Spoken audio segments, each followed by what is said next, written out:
Assalomu alaykum do'stlar. Sun'iy intellektda kontent yaratish bo'yicha darslarimiz davom etadi. Bugun ikkinchi dars. Undan avvalgi birinchi darsimizda Suzma AI Telegram botida sun'iy intellekt modellaridan qanday foydalanish haqida to'liq ko'rib chiqqandik. Bugungi darsimiz esa sun'iy intellektdan to'g'ri foydalanish va promptni to'g'ri yozish haqida bo'ladi.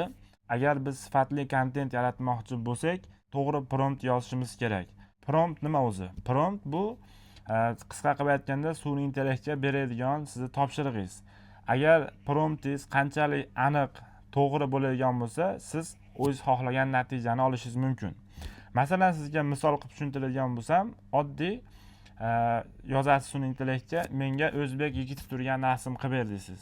Sizga darhol rasm qilib beradi. Siz aytmadingiz sun'iy intellektga qanaqa kadr bo'lishligi kerak, u realistikmi yoki multikmi yoki kadr qaysi tarafdan, yondami, oldidanmi, ko'chadami, uydami, balobatlardami, qayerda? Xullas hamma narsani siz yozishingiz kerak edi, yozmadingiz. U taxmin qilib o'zi yozib qo'yaveradi. Endi qarang, 25 yoshli yigit, o'zbek yigiti ko'chada turibdi. Ustida kostyum shimi bor. Orqa foni ko'chalari chiroyli holatda turibdi. Quyosh tushib turibdi yuziga deb realistik rasm deb yozasiz va yuborasiz va natijani ko'rasiz, ikki xil chiqadi.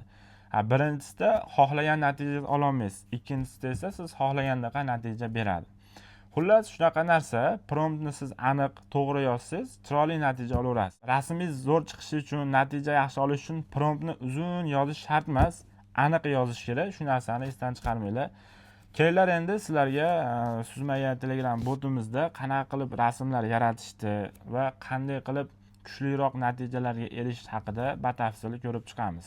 Xo'p, Suzma AI botimizga kirib oldik. Endi biz rasm yaratmoqchimiz. Qanaqadir g'oyamiz bor bizni. Keling, o'sha g'oyamizni rasmga aylantiramiz. Masalan, sizning g'oyangiz nima desak bo'ladi? Urushda turgan qahramon deylik. Masalan, yozamiz. Masalan, siz o'zingizni urushda ot ustida qilich ushlab turgan rasmingizni yaratmoqchisiz. Qanday yaratishingiz kerak? Shuni yaratishni o'rganamiz. Xo'p, mana bu yerga yozamiz chatga. Birinchi mana bu GPT-5.6 turgan modelni to'g'rilab olishingiz kerak-da, chunki promptni mana shu modellar yozib beradi. Cloud, Gemini, biz ChatGPT 5.6 ni tanladik. Tanlab olganimizdan keyin yozamiz: menga rasm uchun prompt qilib ber. Rasmda mening qahramonim urush maydonida otning ustida qilich ko'tarib turgan bo'lsin. Realistik rasm deymizda, formatini 916 tikka rasm deymizda, sifatini 4K sifatda deb yozsak bo'ldi. Mana oddiy narsa. Menga rasm uchun prompt qilib ber. Rasmda meni qahramonim urush maydonida otning ustida qilich ko'tarib turgan bo'lsin. Realistik rasm 4K sifatda deymizda, yuboramiz. Bot bizga avtomatik prompt qilib beradi. Mana o'sha yozyapti promptni. O'zbek tilida yozib berdi, e'tibor bergan bo'lsangiz. Bu yoq inglizcha qilib nusxa olamiz, nusxa o'zidan. Keyin rasmlar qatoriga o'tamiz. Bu yerda mana hop 8 ta model turibdi. Agar siz o'zingizni yuzingizda rasmlar qilmoqchi bo'lsangiz, yuzingizga o'xshaydigan rasmlar Nano Banana Pro bilan GPT Image tanlaganingiz ma'qul. Chunki mana shu modellarda yuzlaringizni 100% bo'lmasa ham aniqroq ko'rsatib beradi. Nano Banana 2 ham yaxshi, faqat tezroq bu ham. Nano Banana ikkalasi ham tez rasm qilib beradi qolgan modellarga nisbatan. Sidrim, Flux Pro, Grok, Zimage'lar keyingi darajada turadi. Uni oddiyroq rasmlar uchun foydalansangiz bo'ladi. Agar rasmlarda yuzingizni aniqroq ko'rsatmoqchi bo'lsangiz, Nano Banana Pro va Nano Banana 2 hamda GPT Image dan foydalanishni maslahat beraman. Kelinglar hozirgi promptimizni sinab ko'ramiz. Nano Banana Pro tanladik. 916 format. Namuna rasmlarga o'zimizning qahramonimizning rasmimizni joylaymiz. Keyin hozirgi promptni yozib yuboramiz. Endi xuddi shu joyga Sidrim 5 Pro ham sinab ko'ramiz. Yuzni qanaqa o'xshatishini 916 2K da qahramonni yozdik. Boyagi xuddi bir xil promptni yozib Hop, yuboramiz. Va mana birinchi natijamizni oldik. Nano Banana Pro qilib berdi yuzida. Ko'rdinglar do'stlar, mana ko'rib turibsizlar. Rasmdagiga deyarli o'xshagan rasmdagi odamga. Urush sahnalarida hammasini realistik qilib bergan. Va mana ikkinchi rasm ham tayyor bo'ldi. Sidrim 5 Pro'da qilgan rasmimiz. Bu yerda qandaydir yuzlari urushga to'g'ri kelmagan, xotirjam turibdi-da. Lekin fonlari, turishlari, yuzi juda yaxshi o'xshagan u. Urushga qandaydir mos chiqmagan, lekin yaxshi. Bu esa birinchi Nano Banana Pro'diki, bunisi esa Sidrim'diki. O'zingizlar baho berasizlar do'stlar, qaysi model yaxshi tayyorlagan rasmni. Ko'rdinglar do'stlar. Xo'p, mana shunaqa qilib rasmlarni yaratib ko'raverasizlar. Endi siz Instagram ko'rib o'tiribsizda, bitta rasm ko'rib qoldingiz. U rasm sizga yoqib qoldi. Siz ham xuddi shunaqa rasm yaratmoqchisiz. Lekin prompti yo'q. Qanaqa qilib yaratsangiz bo'ladi? Keling, buni ham ko'rib chiqamiz. Buni birinchi bo'lib screenshot qilamiz. Screenshot qilgan rasmimizni botga kiramizda, mana bu yerda plus tugmasini bosib, boyagi rasmimizni joylaymiz. Va yozamiz. Menga xuddi shu rasmni promptini ber. Demizda yuboramiz. E'tibor beringlar, shu paytda ham mana shu GPT 5.6 bo'lish kerak. Chunki eng kuchli modeli shu. Xolos yoki bo'lmasa cloud turish kerak. 4.5 yoki 5. Ana shunda yana ham sifatli chiqadi kontentingiz. Ungacha mana botimiz sirazi mana xuddi shu screenshot qilib tashlagan rasmimizni promptini berdi.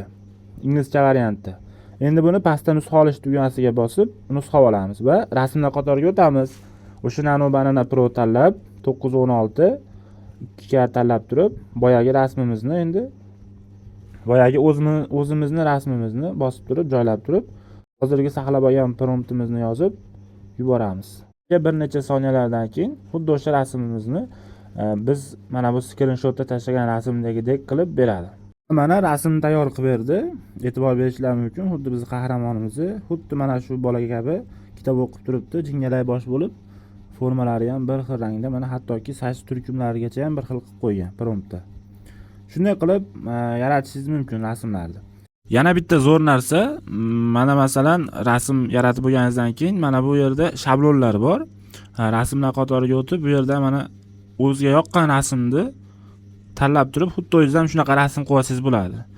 Ne qarasizda, deysizda u yoqib oldi deb turib bitta mo shayx tuzga bosasizda, mana bu ishlatish tugmasiga bitta bosasizda, shunday narsalar tayyorlab turib, yana rasmingizni joylab turib, siz ham qilsangiz bo'laveradi shunaqa qilib. Bundan tashqari yana bitta zo'r plus tarafi, mana agar yozuv qolib ketib qolsa, shipirga bitta bossangiz o'chib ham ketadi. Hop, bundan tashqari mana bu soat turibdi teskari. Bunday bossangiz tarixiz chiqadi, qilgan rasmlaringiz chiqadi. Mana hozir qilgan rasmlarimiz chiqyapti. Mana masalan, ne qilamizda, mana bu rasmni ustiga bosamiz. Ko'rgan bo'lsangiz, mayda g'oya sifatida joylash turibdi. Mana shu joyga bitta bosamiz. Keyin g'oyani qanday nomlaysiz deysizda, menga urushdagi qahramon deysiz. Mana qolgan hamma yo'g'i tayyor, ixtiyoriy, bu tavsif shart emas. Bu meni ishim, umumiy lentalar ko'rsatishga ruxsat beraman deysizda, tekshiruvga yuborasiz. Va o'zi ketdi navbatda. Endi mana shuni xuddi mana bu yerga shablonlar qatoriga tepadan qo'yib qo'yishadi o'zlari, botda upravlashchilari qo'yib qo'ygandan keyin kim foydalansa o'shundan, o'sha siz qo'ygan shablonni, sizga ikkitadan suzma ko'yin qo'shilaveradi. Mana masalan, mana bu yerga chiqadi, ikkitadan suzma ko'yin qo'shilib ketaveradi. Shunday qilib ham rasm yaratib, ham suzma ko'yin ishlashingiz mumkin. Do'stlar, mana shu bugungi mavzuyimiz, bugungi darsimiz xuddi shu rasm bo'yicha edi, rasm yaratish haqida edi.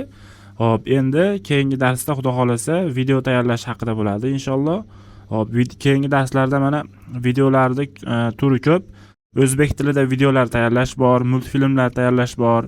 Hop, kinematografik usulda videolar tayyorlashlar bor. Oddiy rasmni qo'yib, hop, rasmdan gapirtirish, faqat bitik turgan holda gapirtiradigan uzun videolar bor. Clean motion bor. Shu narsalarni hammasini xudo xolasa keyingi darslarimizda bosqichma-bosqich ipidagi narsigacha tushuntirib ketishga harakat qilamiz inshaalloh. Videolar foydali bo'lgan bo'lsa, duolaringlarni eslab qo'yinglar, izohlarda fikringizni yozib qoldiringlar. Kamchiliklar bo'layotgan bo'lsa, keyingi darslarda yana ham kamchiliklarni to'g'rilab ketamiz inshaalloh. Sog' bo'linglar, salomat bo'linglar.